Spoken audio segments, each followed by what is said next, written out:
Dios te bendiga, hermano. Es una bendición estar aquí una vez más y compartir un tema tan bonito como el que te traigo el día de hoy. Vamos a iniciar una serie que llamamos Parábolas, porque de eso se va a tratar esta serie. Iremos viendo una a una las parábolas en las cuales Jesús nos habló en nuestra Biblia. Te invito a que te suscribas a este canal de YouTube. Hay más contenido para un crecimiento espiritual de parte de la iglesia El Buen Samaritano. Que Dios te bendiga.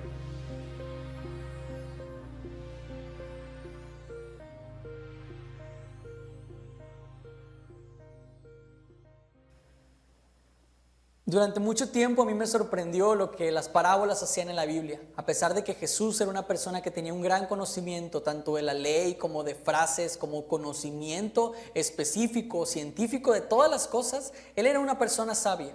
Pero era curioso cómo de cosas tan complejas, la herramienta que utilizaba para explicarlas eran las parábolas. Eran esas historias y cuentos que resumían a veces las situaciones y era para nosotros más sencillo comprenderlas. La definición de una parábola es que es una narración breve dicha por Jesús de Nazaret que encierra una educación moral y religiosa, revelando una verdad espiritual de forma comparativa. El teólogo protestante Charles Harold Dodd nos dice que las parábolas son quizás el elemento más característico de la doctrina de Jesús, consignada en los evangelios. Ninguna otra parte del relato evangélico para el lector tiene un tono más claro de autenticidad. Nos muestra una marca en la manera en cómo Jesús explicaba y enseñaba las cosas. Y el día de hoy, para iniciar con esta serie, hablaremos sobre la parábola El vino nuevo en odres viejos. Esta parábola la estaré leyendo, si quieres seguirme, estará en Lucas capítulo 5, versículo del 33 al 38. Aún así, también la puedes encontrar en Mateo capítulo 4, versículo del 14 al 17 y Marcos capítulo 2, versículo del 21 al 22. Iniciamos leyéndola en Lucas capítulo 5, versículo del 33 al 38. Nos dice así, en el nombre del Padre, del Hijo y del Espíritu Santo. Entonces ellos le dijeron: ¿por qué los discípulos de Juan ayunan muchas veces y hacen oraciones? Asimismo los de los fariseos, pero los tuyos no comen. Quiero iniciar con esta primera parte para dar el planteamiento de lo que era la parábola. En este momento nos habla de que estos fariseos y estos seguidores de Juan llegan a un momento donde le preguntan a Jesús: oye, todos los demás están ayunando, ¿por qué tus discípulos, los que están contigo, no lo hacen? Jesús responde: ¿podéis acaso hacer que los que están de bodas ayunen entre tanto que el esposo está con ellos? Mas vendrán días cuando el esposo les será quitado, entonces en aquellos días ayunarán.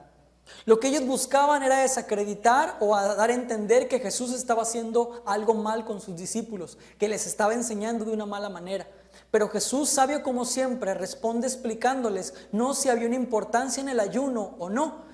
Nosotros sabemos que el ayuno tiene un impacto en nuestra vida espiritual y en nuestra vida personal. Sabemos que es importante, pero Jesús no responde si es importante o no, sino que explica por qué sus discípulos en ese momento no estaban ayunando.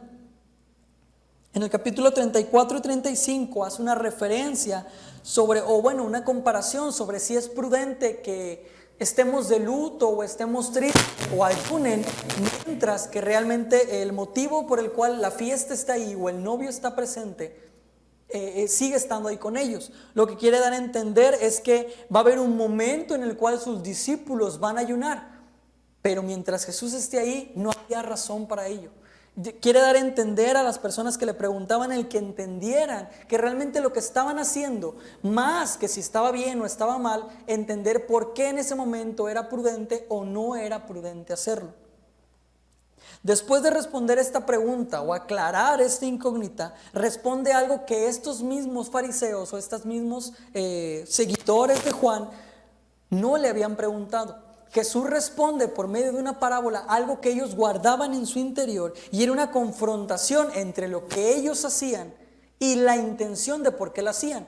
Ayunar no tenía nada de malo, pero muchas de estas personas no entendían por qué ayunaban y lo hacían simplemente por hacer lo que les habían dicho que hicieran, por simplemente cumplir con una actividad, por simplemente cumplir con este dogma o con lo que la ley les pedía.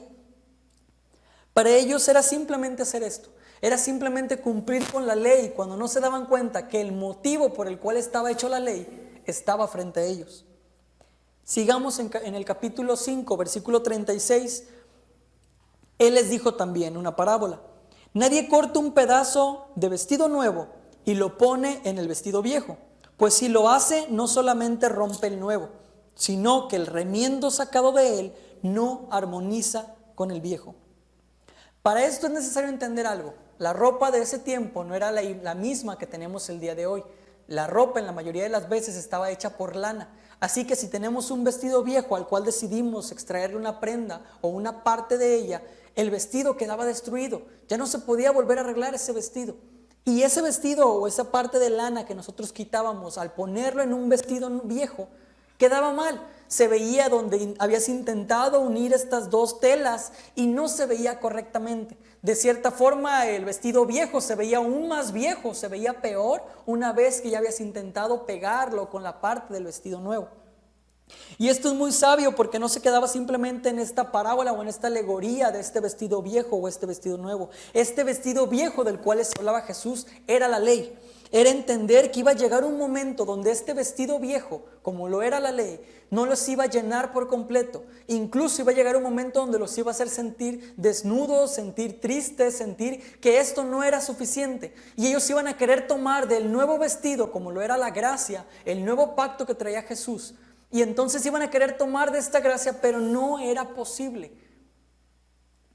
Es entonces donde nos damos cuenta que para poder tomar o tener este vestido nuevo, esta gracia, este nuevo pacto que traía el Señor Jesucristo, era necesario despojarnos del vestido viejo como lo era la ley. Corrección, no habla de desobedecer la ley. Muchas veces han escuchado o hemos visto o podemos intentar creer que todas estas veces en las cuales Jesús se opone a la ley es para que tú desobedezcas la ley. No era esto lo que el Señor quería dar a entender, sino quería que entendieran el por qué hacían estas cosas. El problema con la ley no eran muchas veces los ritos, sino la intención por la que hacían estos ritos. Como te decía hace un momento, el problema no era el ayuno. Ayunar es algo bueno. El problema es que esta gente lo hacía sin recordar por qué lo hacía en un principio.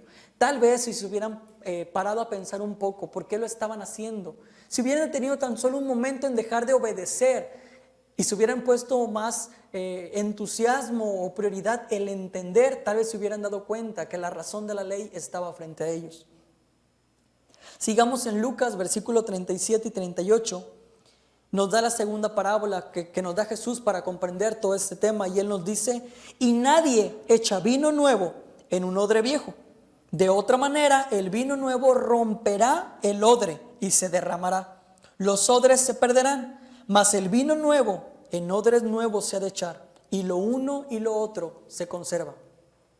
Para explicar un poco esta parte hay que conocer que el odre era una piel de animal que era cerrado para poder guardar sustancias, guardar líquidos. Normalmente era para guardar aceite, para guardar vino. Y este odre pasaba por un proceso para poder cocerlo, para poder cerrarlo y que esto sirviera para cuando la gente salía poder cargar su vino y poder tomarlo si era necesario o transportarlo para otros lugares.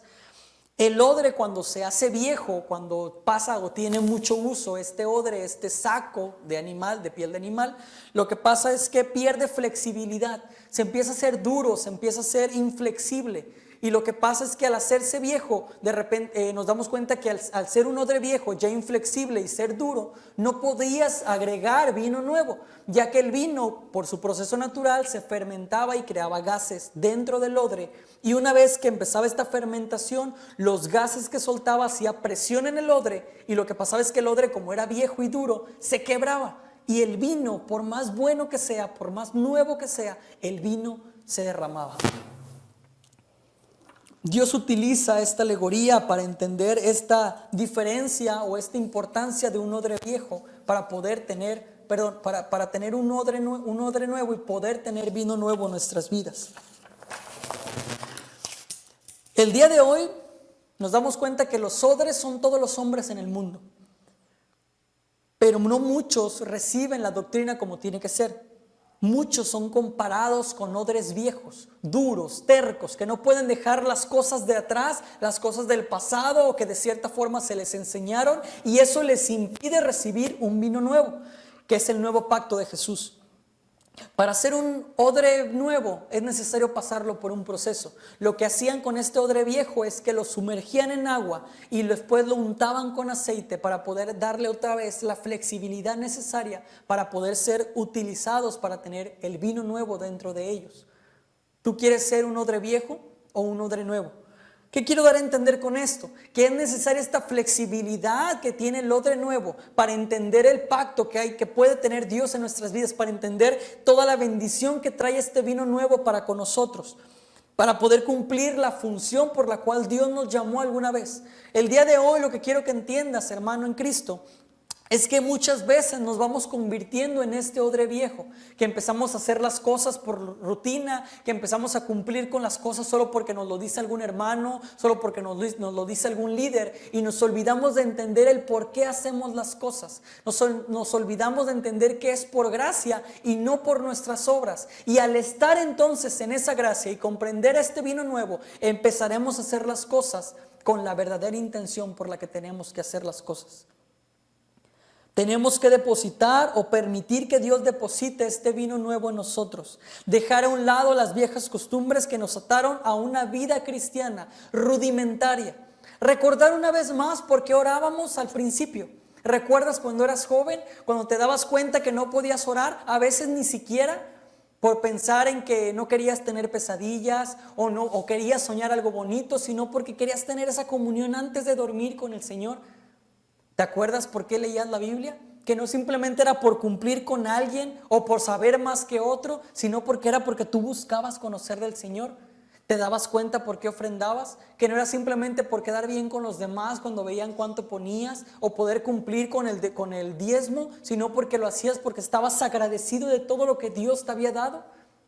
¿Recuerdas todas esas cosas? Recuerda que no es las cosas que haces, no era el entregar una ofrenda o un diezmo. Lo que era la diferencia era entender el por qué lo hacíamos, era entender y disfrutar de este vino nuevo que el Señor Jesucristo dejó en nosotros. Hoy te invito a que cambies tu manera de pensar, que recuerdes esta parábola para que entiendas una vez más el por qué Dios te habló de estos odres viejos y de estos odres nuevos, en los cuales si eres un odre viejo, a pesar de que el vino nuevo entre a tu vida, se va a derramar y te romperá por dentro. Pero si eres un odre nuevo, entenderás que este pacto dará un fruto para tu vida y podrás recordar una vez más por qué hacías las cosas en un principio y no simplemente cumplir con una ley, sino entender por qué cumplimos con esa ley, por amor a nuestro Señor, por este nuevo pacto que Él trajo a nuestra vida.